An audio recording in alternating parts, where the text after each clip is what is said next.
My name is George Puchinsky, and I'm one of the instructors here at Bonita Bay Club. And today I'd like to talk to you about the three forms of practice that I believe that will help you take the swing changes that you may be working on and help you work them into a permanent playability in your golf game and accelerate the transfer of learning. So the forms of practice I'm talking about are block practice, random practice, and game-like training. So, for instance, if you're at the short game area at Creekside and you're warming up for the day, and you may be working on a swing change that one of our coaches here are working on you with, or you just may be warming up for the day. Block practice is when you take a sand wedge and you hit the same shot at the same target for a handful of times, and you're just simply warming up for the day or working on that one swing change. That's a block practice. And after you're done with your block practice and you're confident with the swing changes you made and the warm up that you have, then you want to work yourself into what's called random practice. And now you want to change clubs. You want to change to a lob wedge, a sand wedge, a gap wedge, a pitching wedge, and hit different kinds of shots from different lies, from different ball positions, different face angles to varying targets and distances. That's random practice, because when you play golf, you're never going to get the same shot twice. Okay. And then after that, I'd like you to implement game-like practice. So we have to put pressure on ourselves to get better. So now we take our block practice routine to our random practice routine, and now we're going to make games for ourselves and put ourselves under duress in our practice sessions. So for instance, behind me here is a very wet range, but it is the Creekside range. And when you're warming up for a round, what I'd like to see you do is make a fairway for yourself, right? And I use a game that I call out of 10.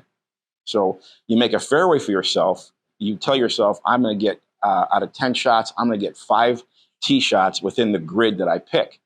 And then if you don't get 5 in, say you get 4 in, you have to start over again before you can go to the short game area. So, and then every week or month, you want to increase it from 5 tee shots in the grid that you pick to 7 to get to 10. And when you get to that 9th tee shot, you're going to feel some pressure getting that 10th tee shot in. And that's exactly what you want to feel. You want to practice hard and play easy. Then you take that same concept and then you go to the short game area. And maybe you're a player that wants to break 100. So out of 10 shots after you're done with your block practice and your random practice, then you start playing the game here. And you say, well, out of 10 chip shots, I need to get 10 on the green. That may be, 5 on the green out of 10.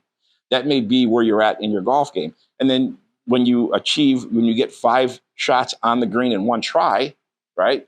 Then you would increase that to 7 and then 10. And then after you get to that point, then you start hitting your chip shots into a circle, and then you start shrinking the circle, and you'll see yourself getting better and better. And then you go to the putting green, and then from 30 feet out of 10, how many putts out of 10 can you get into a 5-foot circle?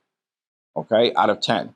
And then when you get, it's 5. When you get to that 4th shot, when you get to that 4th lag putt from 30 feet, right, you're going to feel pressure on that 5th shot, and that's what you want to feel. And then after you do your lag putting game, then you go to your 5-foot putts or your 4-foot putts, and you put 5 golf balls around the cup, and you go around twice. And out of 10, how many 5-footers or 4-footers, if you're working on 4-footers that day, how many 4-footers can I make out of 10? Maybe it's 5, maybe you pick 6, but you always want to increase. You always want to increase that from a 5 to a 7 to an 8 to a 9, and keep putting pressure on yourself at each part of these game-like training situations. And finally, you want to use your imagination for this next one. Before you tee off, maybe you're going to play Creekside today, and you want to imagine and play Creekside 1, 2, and 3. Maybe the first 3 holes creates anxiety for you. So you want to envision and use your imagination and go through your pre-shot routine for every shot that you're going to make on Creekside 1 and Creekside 2. You're going to hit a driver shot. You're going to go through your pre-shot routine and hit your driver shot and hit the shot shape that you want and make a grid in a fairway for yourself. Then you're going to go through the same pre-shot routine. Maybe you'll grab a 7-iron. If you know you're going to hit a 7 or an 8, go through your pre-shot routine with a 7-iron, pick out a target on the range and hit that target. Then you're going to hit a chip shot. And I was given a great advice from a competitive player once, and there's a couple holes on this golf course that caused me trouble. And he said, well, before you go play those holes on the range. with exactly the pre-shot routine that you would use, with the shot shape that you need to use to keep the ball in play. And for me, it's creek side 9 and 16, the dog leg lefts.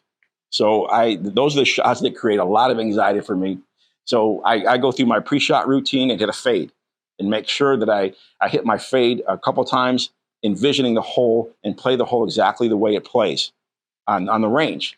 And what it's like a test that you've already studied for. So when I get to Creekside 9, I already know what I'm going to do. I already know my shot shape. My pre-shot routine is set.